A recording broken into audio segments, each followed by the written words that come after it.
Hello learners, welcome to IAS marathon back with the new lesson.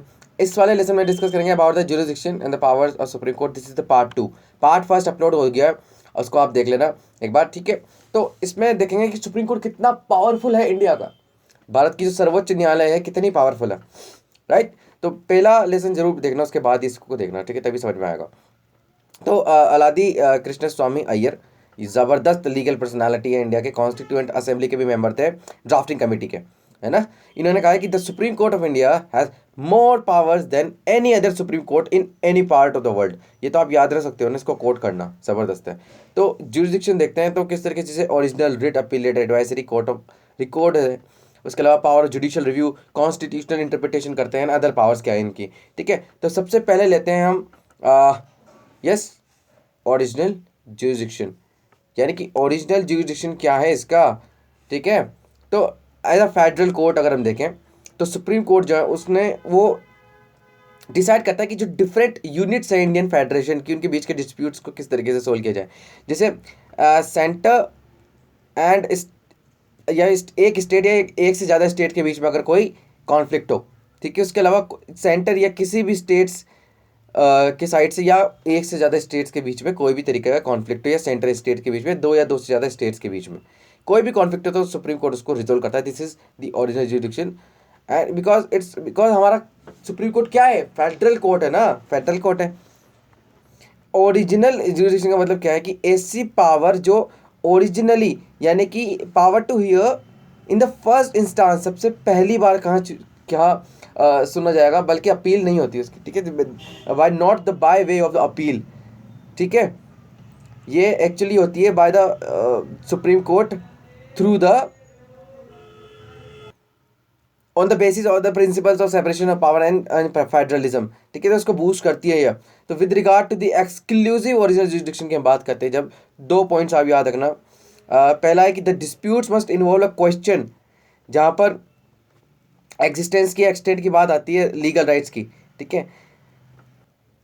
वो होंगे legal and जो आपके legislative nature के, ना कि पॉलिटिकल नेचर के, ठीक है। सेकेंड पॉइंट आता है कि suit brought before the supreme Court by a private citizen against the centre और state can not be entertain under this, ठीक है। क्योंकि मैंने पहले कहा ये अपील के थ्रू नहीं जाएगा उसके अंदर। This is not original jurisdiction ना, ये सुप्रीम कोर्ट खुद सो मोटो भी ले सकते हैं एंड गवर्नमेंट भी अप्रोच कर सकती है।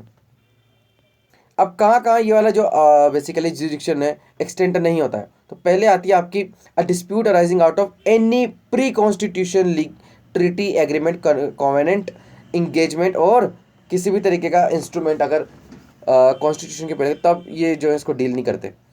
या फिर कोई भी डिस्प्यूट अराइज होता है, treaty agreement etcetera, which specially provides that the set jurisdiction does not extend to such dispute. अगर कोई ऐसी आइडिया है, ऐसा ऐसा पर्टिकुलर चीज़ है जिसके अंदर इसका जुरिसडिक्शन ही नहीं है, ओरिजिनल जुरिसडिक्शन वहाँ हो ही नहीं सकता, जैसे ट्रीटी एग्रीमेंट को लेकर के जब हम बात करते हैं।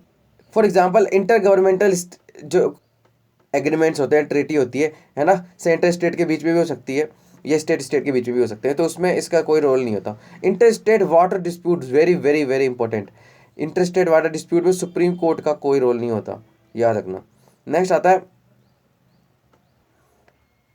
ये जो इंटरस्टेट वाटर डिस्प्यूट एक्ट आया था 1956 में, उसमें इसको एक्सक्लूड कर दिया गया, ठीक है। Matters refer to the finance commission, वो भी इसके अंदर ओरिजिनल जुरिसडिक्शन से बाहर है ना। अगर पेंशन एक्सपेंसेस किए जाते हैं बिटवीन सेंटर एंड स्टेट के बीच में, तो वो भी। Ordinary disputes of commercial nature between centre and state and recovery of damages by a state against the centre. सबसे पहला सू अगर हम माने तो किसने किया था सबसे पहली बार ओरिजिनल जुरिसडिक्शन के अंदर, वेस्ट बंगाल ने अगेंस्ट द सेंटर। तो जब से ये इसके पीछे 1961 में सेंट्रल स्टेट गवर्नमेंट ने चैलेंज की थी constitutional validity of coal bearing areas act 1987 का, जो पार्लियामेंट ने पास किया था। हावेवर सुप्रीम कोर्ट ने डिसमिस कर दिया था ये sue by upholding the validity of the act, ठीक है। तो 1960s की बात कर रहे हैं हम। सेकेंड बात करते हैं हम रिट जुरिसडिक्शन की। तो रिट जुरिसडिक्शन की जब भी बात करेंगे तो कॉन्स्टिट्यूशन बेसिकली क्या कहता है कि सुप्रीम कोर्ट को क्या है, हमारे डिफेंडर हैं फंडामेंटल राइट्स के, और क्या है, गारंटर, है ना। तो सुप्रीम कोर्ट के पास पावर है कि वो कुछ रिट्स इशू कर सकते हैं, जैसे कि habeas corpus, mandamus, prohibition, quo warranto and certiorari, है ना। इसको आप रिवाइज कर सकते हो, अभी मैं आपको इन एक्सप्लेन करूँगा इन डिटेल, ठीक। तो जब भी फंडामेंटल राइट्स के इन्फोर्स करने की बात आएगी तो ये रिट्स जो हैं वो क्या किए जाएंगे, इशू किए जाएंगे भारतीय सुप्रीम कोर्ट। लेकिन एक बात है, ये ओरिजिनल ज्यूरिडिक्शन की तरह नहीं है। अभी हमने ओरिजिनल ज्यूरिडिक्शन पढ़ा है ना, जिसके अंदर सुप्रीम कोर्ट के थ्रू हम जाए जा सकते हैं, है ना। ऐसा नहीं है, देखो इसके अंदर क्या है, ये जो रिट ज्यूरिडिक्शन होता है सुप्रीम कोर्ट का, ये एक्सक्लूसिव नहीं है, ठीक है। क्यों एक्सक्लूसिव क्यों नहीं है? क्योंकि ये हाई कोर्ट के पास भी तो है, ये हाई कोर्ट के पास भी है। High court also can enforce issue the Ritz for the enforcement of the fundamental rights. वो भी फंडामेंटल राइट्स के इन्फोर्स के लिए इसको इशू कर सकता है ना। तो फंडामेंटल राइट्स अगर किसी सिटीजन के वायलेट होते हैं तो उसके पास चॉइस होती है कि या तो वो सुप्रीम कोर्ट चल जाए या फिर वो हाई कोर्ट चल जाए। हाई कोर्ट या सुप्रीम कोर्ट कहीं भी जा सकते हैं डायरेक्टली। तो ये जो सुप्रीम कोर्ट का ओरिजिनल ज्यूरिडिक्शन है, जैसे फेडरल डिस्प्यूट्स में हुआ था, हमने कहा था बिटवीन सेंट्रल स्टेट्स अभी थोड़ी देर पहले, 2 मिनट पहले, तो ये उससे डिफरेंट है इस वाले ओरिजिनल ज्यूरिडिक्शन से, फंडामेंटल राइट्स की। कैसे? देखो, जब हम बात करते हैं कि फंडामेंटल राइट्स की, तो ये कॉन्करेंट है ना। फर्स्ट केस में एक्सक्लूसिव है, अगर फेडरल डिस्प्यूट्स हुए तो कहाँ जाओगे आप? कहाँ जाओगे? सुप्रीम कोर्ट में। लेकिन फंडामेंटल राइट्स में ऐसा नहीं है, ये कॉन्करेंट है, हाई कोर्ट्स में भी जा सकते हो आप ज्यूरिडिक्शन में, ठीक है। तो ये है, ठीक है। तो दूसरी बात ये है कि जो रिट ज्यूरिडिक्शन की जो पावर होती है ये भी डिफरेंट है ना, हाई कोर्ट और सुप्रीम कोर्ट की। सुप्रीम कोर्ट की इन रिट इशू करने की पावर जो है वो कम है ना, कॉन्ट्रैक्शन है उनमें। और लेकिन हाई कोर्ट की ऐसी नहीं, बहुत वास्ट पावर है हाई कोर्ट्स के पास। सुप्रीम कोर्ट रिट इशू जब कर सकती है सिर्फ और सिर्फ फंडामेंटल इशू इन्फोर्स कराने के लिए, लेकिन हाई कोर्ट कभी भी कर सकती है in the legal matters other purposes के लिए, राइट। तो यहाँ इसलिए हम कहते हैं कि हायर कोर्ट की जो रिट इशू करने की पावर है वो वाइडर है ना। तो क्या ऐसा हमेशा रहेगा? नहीं, पार्लियामेंट के पास पावर है कि वो सुप्रीम कोर्ट को कन्फर्म कर सकते हैं कि ये वाली पावर कि वो भी अदर पर्पसेस के लिए इसको इशू कर सकते हैं, किनको? रिट्स को। नेक्स्ट बात करते हैं अपेलेट ज्यूरिडिक्शन की। हमने ओरिजिनल ज्यूरिडिक्शन बात की, हमने रिट ज्यूरिडिक्शन की बात की, अब बात करते हैं अपेलेट ज्यूरिडिक्शन की। तो इसमें क्या है, इसमें सुप्रीम कोर्ट, देखो मैंने क्या कहा, सिर्फ फेडरल कोर्ट को ही सक्सीड नहीं किया बल्कि ब्रिटिश प्रिवी काउंसिल को भी कर लिया 1950 में, 28 जनवरी के दिन, ठीक है। तो हाईएस्ट कोर्ट ऑफ अपील भी यही है ना। अब ओरिजिनली भी इसको काफ़ी इंजॉय करते हैं सुप्रीम कोर्ट। पहले इसी जैसे लोअर कोर्ट्स है, उसमें कोई केस आया तो उसके खिलाफ आगे अपील की जानी चाहिए, तो कहाँ जाएगी? सुप्रीम कोर्ट में। तो अपील्स इन कॉन्स्टिट्यूशनल मैटर्स कर सकते हैं, civil matters, criminal and special जो लीव होता है उनके मैटर्स में, है ना। कॉन्स्टिट्यूशनल मैटर्स की जब भी बात करते हैं जो, तो क्या होता है, इन द कॉन्स्टिट्यूशन में से जो केसेस होते हैं वहाँ पर सुप्रीम कोर्ट में हाई कोर्ट के जजमेंट्स या जो लोअर कोर्ट से उनके जजमेंट्स के खिलाफ जो है यहाँ पर अपील की जाती है ना, on the substantial question of law या कॉन्स्टिट्यूशन के इंटरप्रिटेशन से रिलेटेड, ठीक है। नेक्स्ट बात करते हैं सिविल मैटर्स की। तो सिविल मैटर्स में ये होता है ना कि एक अपील जाती है सुप्रीम कोर्ट में from any judgment against the any judgment of the high court, है ना। अगर हाई कोर्ट सर्टिफाई करता है तो हाई कोर्ट के सर्टिफिकेट जरूरी है अगर आपको सुप्रीम कोर्ट में अपील करनी है तो। That the case involve a substantial question of law of general importance, and second है that the question needs to decided by the supreme Court. ये दो बातें फुलफिल होना बहुत ज़रूरी है। अगर हाई कोर्ट इस तरीके को सर्टिफाई करता है तो आप जो है सुप्रीम कोर्ट में अपील कर सकते हैं, ठीक है। नेक्स्ट बात करते हैं क्रिमिनल मैटर्स की। क्रिमिनल मैटर्स की भी अपील सुप्रीम कोर्ट में की जा सकती है, लेकिन अगर हाई कोर्ट सर्टिफाई करे, हाई कोर्ट परमिशन दें कि हैज़ कि the high court has an appeal reversed an order of acquittal of an accused person and sentenced him to death, है ना। सेकंड, अगर डेथ सेंटेंस दे दे तब। उसके अलावा अगर कोई केस जो कि सबॉर्डिनेट कोर्ट से उनके पास आया हो and convicted the accused person and sentence to death, subordinate court से भी अगर डेथ सेंटेंस दे दिया हो, ठीक है। एंड ऐसी अपील जो सुप्रीम कोर्ट में ही की जानी चाहिए, उन वाले क्रिमिनल केसेस में भी सुप्रीम कोर्ट में अपील हो सकती है, ठीक है। तो इसमें भी हाई कोर्ट की आपको मंजूरी चाहिए। 1970 की अगर हम बात करें तो पार्लियामेंट ने जो क्रिमिनल अपीलेट जुरिडिक्शन था सुप्रीम कोर्ट का उसको एनलार्ज कर दिया। अकॉर्डिंगली एक अपील की जा सकती है सुप्रीम कोर्ट में from the judgment of high court if the high court has on appeal reversed an order of acquittal of an accuse person. अगर उसको लाइफ इम्प्रिजनमेंट दे दिया गया या फिर 10 या 10 साल की सज़ा दे दी गई, पहले क्या था सिर्फ डेथ सेंटेंस था, है ना, या फिर सबॉर्डिनेट कोर्ट ने लाइफ इम्प्रिजनमेंट दे दिया, 10 साल से ज़्यादा सज़ा दे दी गई, तो ये थोड़ा वाइड कर दिया गया, है ना, क्योंकि डेथ सेंटेंस तक लिमिटेड नहीं रखा गया, उनको इम्प्रिजनमेंट तक भी क्या कर दिया, इनलार्ज कर दिए इसकी पावर को। अपील बाय स्पेशल लीव, है ना। तो देखो देखिए आपने एक चीज़ का नाम सुना होगा, स्पेशल लीव पिटिशन। तो सुप्रीम कोर्ट ये अलाउ करता है, ये वाला लॉ अलाउ करता है, अथोराइज्ड है सुप्रीम कोर्ट, कि अगर स्पेशल लीव पिटिशन डाली जाएगी तो ये उसको हियर करेगा, हालांकि रिजेक्ट कर सकते हैं उसको, है ना। तो ये इसके लिए 4 एस्पेक्ट आपको फुलफिल करने पड़ेंगे। पहले ये डिस्क्रिशनरी पावर है ना, ये मैटर ऑफ राइट नहीं है। अगर स्पेशल लीव डाल दी किसी ने तो ये सुप्रीम कोर्ट के ऊपर है, उसको एक्सेप्ट करें रिजेक्ट करें, है ना। And it can be granted by in any judgment, है ना, किसी भी जजमेंट के अंदर ये दिया जा सकता है। And it may be related to any matter, constitutional, civil, income tax से हो सकता है ना, रेवेन्यू रिलेटेड, एडवोकेट्स रिलेटेड, किसी भी केस में जा सकता है।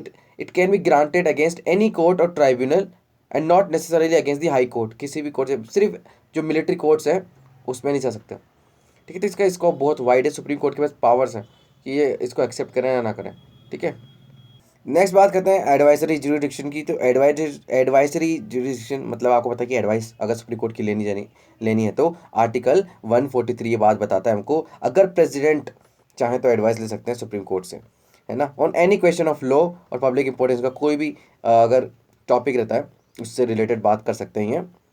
Second, on any dispute arising out of any pre constitution treaty, constitution के पहले की कोई भी ट्रीटी, एग्रीमेंट या कोवेनेंट है तो उससे रिलेटेड बात कर सकते हैं। जैसे कि पहले 1947 से 50 के बीच में इंडियन स्टेट्स और क्या प्रिंसली स्टेट्स के बीच में कोई अगर ट्रीटी हुई है तो उससे रिलेटेड बात कौन से करेगा, प्रेसिडेंट सुप्रीम कोर्ट से एडवाइस ले सकते हैं। तो फर्स्ट केस में हम बात करें तो सुप्रीम कोर्ट में टेंडर और में refuse to tender its opinion to the president, but second case में जो है सुप्रीम कोर्ट को देनी पड़ेगी एडवाइस इस वाले केस में। पहला केस में तो मान लीजिए सुप्रीम कोर्ट मना भी कर सकती है, उसका हक है।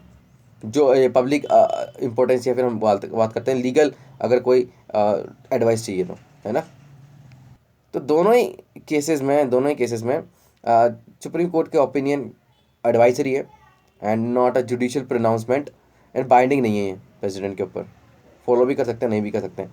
सो फार 2019 तक हम बात करें तो president has made 15 references to the supreme court under its advisory jurisdiction, जिसको हम कॉन्सल्टेटिव जुरिडिक्शन भी बोलते हैं, है ना। जैसे कि दिल्ली लॉ एक्ट हुआ, केरला वेरुवारी यूनियन केस इंपॉर्टेंट, है ना, ये याद रखो, इंपॉर्टेंट याद रखो, पूरे याद रखने की जरूरत नहीं है।